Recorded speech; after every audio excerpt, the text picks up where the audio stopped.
and this is what we are building today.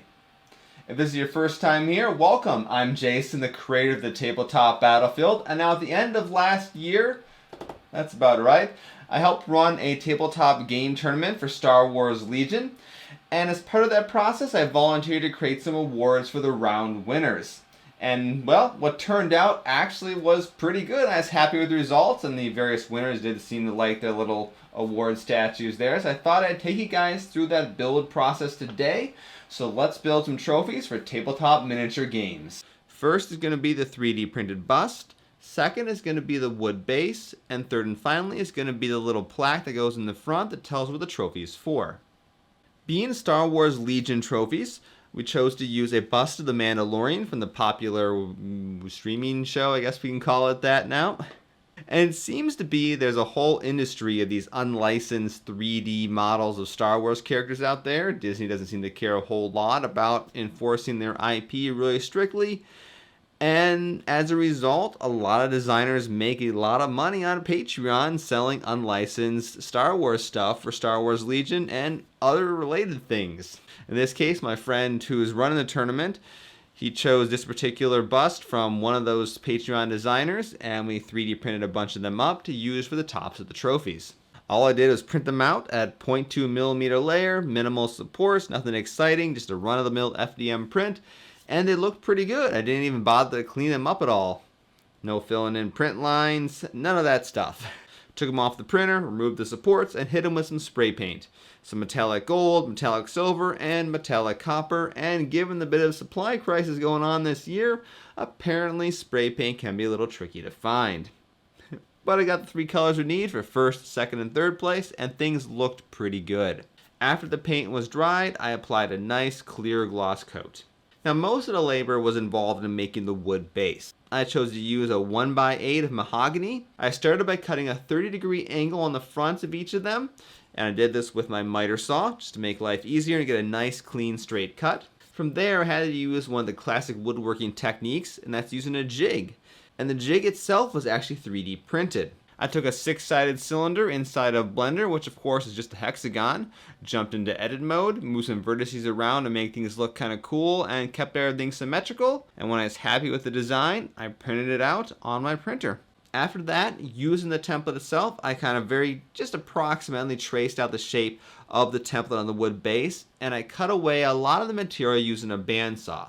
The reason jigs is so important in woodworking is a lot of power tools and hand tools, they're not too great at cutting unique angles over and over again and getting nice clean results. So that's why I used the bandsaw to do a rough cut. Now I'm going to use a router with a flush trim bit to get a much cleaner finish. So what I had to do is come up with a clever way to clamp the wood piece down to the 3D printed template. And I had to make sure the front of the 3D printed template aligned with the very front of the wood base, which had the 30-degree slope in it. And going forward throughout these next few steps here, I had to make sure that the front of that base remained perfectly aligned with the 3D printed template. And I needed to use two are very important, 2 clamps to hold down this piece at all times. If you have only one clamp holding a piece of wood down, it's prone to having the piece rotate. And once this wood piece were to rotate a little bit, if I were to make another cut without aligning things correctly, it would ruin the whole look of the nice symmetrical base. So I mentioned a moment ago about a flush trim bit, and these bits have a cutting portion and a bearing. The bearing could be the top or the bottom depending on what type of particular bit you have. In this case, my bit's at the bottom, though that may be the top if you look at it. Anyway, regardless, that's getting off in the weeds. And the idea is the cutting portion of the bit has the same diameter as the bearing. Therefore, once the bearing makes contact with something, the cutting bit will not remove any more material than that particular shape or size or boundary of the template. In this case, I've got a 3D printed template down below the wood base, so what will happen is then the cutting bit's going to remove material from the wood until the bearing makes contact with the 3D printed template. Once it does that, you're going to be left with a relatively smooth finish of the wood piece that matches the shape of the template. And at the very end, you should have something that looks pretty good. It might be a little bit of a rough cut, very minor rough cut just because of the nature of power tools, but we'll fix that here with my random orbital sander. Now in an ideal world, I have a disc sander. I could then get a nice perpendicular sanding surface, but I don't have that. So what I'm doing is very carefully trying to hold my random orbital sander up to the side of my workbench, push my wooden piece up to it, and it gets it roughly 90 degrees-ish, just enough to finish off that cut that I did most of the work with the cordless trim router. In the end, you're going to have some nice finished sides and a nice looking symmetrical object. I do have a hole here in the middle of the wood base, which is part of the system for holding the wood base down to the template. That's alright. I'm going to cover that hole up with the 3D printed bust, but more on that later. For these trophies, I just use some spray polyurethane, but if you want to get fancy and go with some tung oil, linseed oil, whatever you like, anything works. The finish on these pieces is really just about enhancing the contrast of the natural colors in the wood. Now the final piece is going to be the plaque here in the front.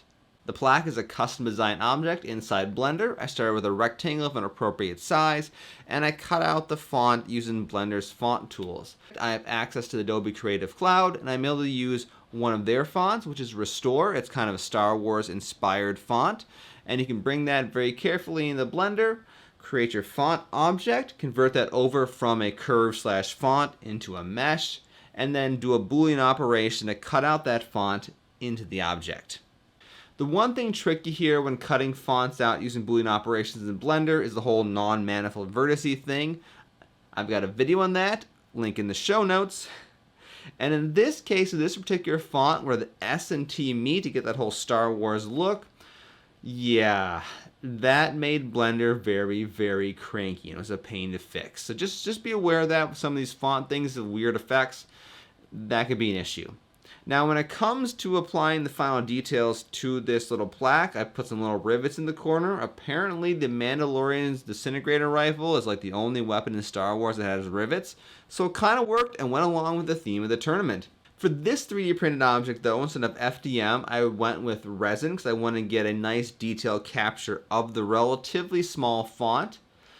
And while resin's great for high detail, miniatures, and things like that, it's really not good for long, thin, flat objects. They have a tendency to bow or curl during some point of the curing process. Now normally with my resin objects, I remove the supports before I go through the drying and final UV curing process, just because it's a lot easier to do it then than later. But doing that with these plaques meant I got a lot of bowing and they weren't flat. So I had to leave the supports on until after that process was done, remove them, then sand things down using my random orbital sander. For the most part, I got them flat enough to sit up against the wood base and work great as little plaques. Of course, I painted them with gold, silver, bronze, the first, second, and third place. And then, just like the bust itself, I applied some more gloss clear coat. When it comes to summing the whole trophy, I used a mixture of epoxy and super glue to hold the FDM 3D printed bust on. That was epoxy.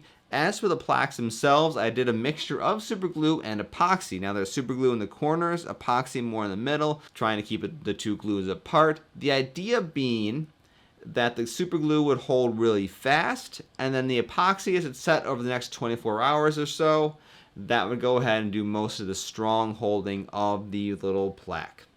And with all that done, the trophies looked great. And well, that brings us to the end of the process. So once again, I'm Jason, the creator of the Tabletop Battlefield. I want to thank you guys all for watching. You know that YouTube drill, because you watch lots of people and they all tell you to subscribe, like, and yeah. Anyway, that stupid YouTube crap. You know how I feel about that if you watch this channel long enough.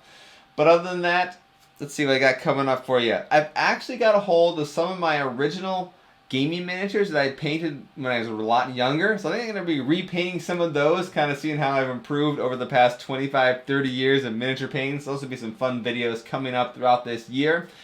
And of course, I'm going to be getting back to training for the Ironman Michigan.